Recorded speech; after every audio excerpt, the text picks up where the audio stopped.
कभी पानी पीकर रात में सो जाने वाले ईशान किशन ने एशिया कप में पाकिस्तानियों को पानी पिला दिया। जिस वक्त ईशान किशन बल्लेबाजी के लिए उतरे थे, टीम इंडिया 9.5 ओवर में 48 रन पर 3 विकेट खो चुकी थी। परिस्थितियां गेंदबाजी के अनुकूल थी, लेकिन साबित करना था कि वह वनडे वर्ल्ड कप खेलने की योग्यता रखते हैं। गेंद 81 रन, 82 चौके 9 और छक्के 2।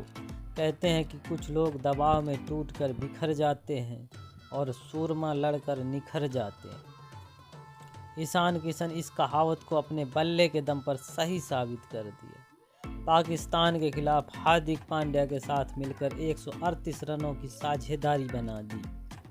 यह 5वें विकेट के लिए वनडे इतिहास में भारत की तरफ से पाक के विरुद्ध सबसे बड़ी पार्टनरशिप है।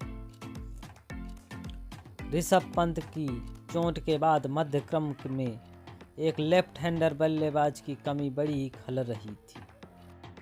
ईशान किशन ने उसी कमी को पूरा कर दिया। 18 जुलाई 1998 को पटना, बिहार में जन्मे ईशान किशन छोटी उम्र से ही क्रिकेट खेलने लगे थे। साल 2005 में बिहार के फेमस क्रिकेट कोच उत्तम मजूमदार से अपने बेटे राज किशन की खातिर बातचीत करने गए ईशान के पिता प्रणव पांडे पहुंचे। कोच ने उसी दिन मैदान पर ईशान किशन को पहली बार देखा। इस मुलाकात के संबंध में ईशान के पिता ने कहा कि मजूमदार ने मुझे कहा कि कुछ भी करना, अपने लड़के का क्रिकेट मत बंद करना। हम उसके पास बड़े बेटे के सिलेक्शन के लिए गए थे, लेकिन ईशान ने उन्हें ज़्यादा प्रभावित किया। मजूमदार ने कहा कि 7 साल के नन्हे ईशान में कुछ स्पार्क है। उसका मैदान में चलना और क्रिकेट के बारे में सोचना उसे अन्य लड़कों से अलग बनाता है। इस लड़के को मैं ट्रेनिंग ज़रूर दूंगा और मुझसे जो कुछ भी बन पड़ेगा ईशान के लिए करूंगा।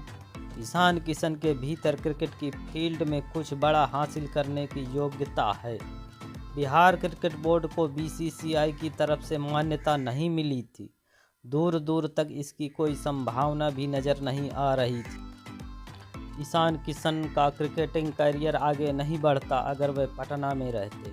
जब किशन 12 साल के थे तब उनके परिवार को अपने जीवन का सबसे महत्वपूर्ण निर्णय लेना पड़ा।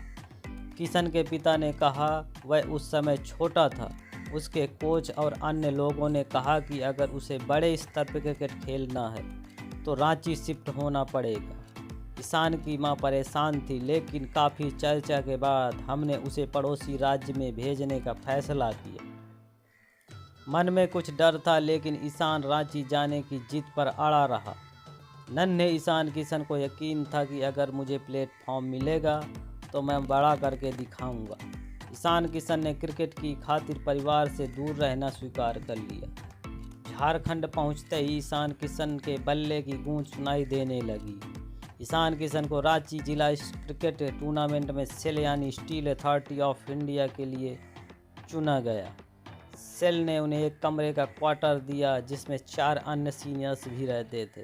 चूँकि ईशान किशन खाना बनाना नहीं जानते थे, इसलिए उनका काम बर्तन साफ करना और पानी स्टोर करना था। एक बार जब उनके पिता रांची आए तो एक पड़ोसी ने उन्हें बताया कि उनका बेटा कई रात खाली पेट सोया। दरअसल ईशान किशन के सीनियर्स रात में क्रिकेट खेलने जाते थे और खाना बनाने वाला कोई नहीं होता था। ऐसे में कई मौके पर वो बिना खाना खाए सो जाते थे। ईशान ने परिवार को इस बारे में कभी नहीं बताया, क्योंकि डर था कहीं परिवार वापस न बुला ले।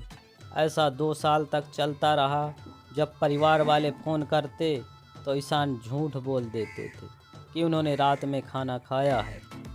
एक बार जब परिवार को स्पष्ट पता चला, तब उन्होंने तय किया कि हम रांची में एक फ्लैट किराए पर लेंगे।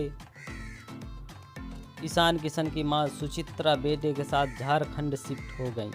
15 साल की उम्र में ईशान किशन का चयन झारखंड की रणजी टीम के लिए हुआ। उन्होंने असम के खिलाफ गुवाहाटी में ओपनिंग करते हुए 60 रन ठोंक दिए। इसी साल उन्होंने झारखंड की तरफ से T20 मुकाबले में खेलना शुरू कर दिया। वो टीम इंडिया की अंडर 19 वर्ल्ड कप टीम के कप्तान भी रहे।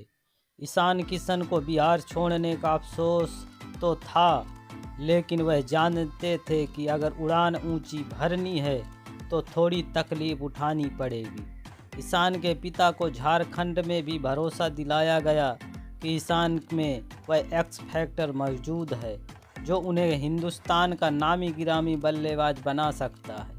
ईशान किशन ने पाकिस्तान के खिलाफ मुश्किल हालात में ताबड़तोड़ बल्लेबाजी कर हर भरोसे को सही साबित कर दिया। ईशान किशन ने भारत के लिए ओडीआई का सबसे तेज दोहरा शतक भी जड़ा, लेकिन पाकिस्तान के खिलाफ खेली गई 82 रनों की ये पारी शतक से भी ज़्यादा खास है। ईशान किशन पर करोड़ों हिंदुस्तानी फैंस क्रिकेट को नाज है।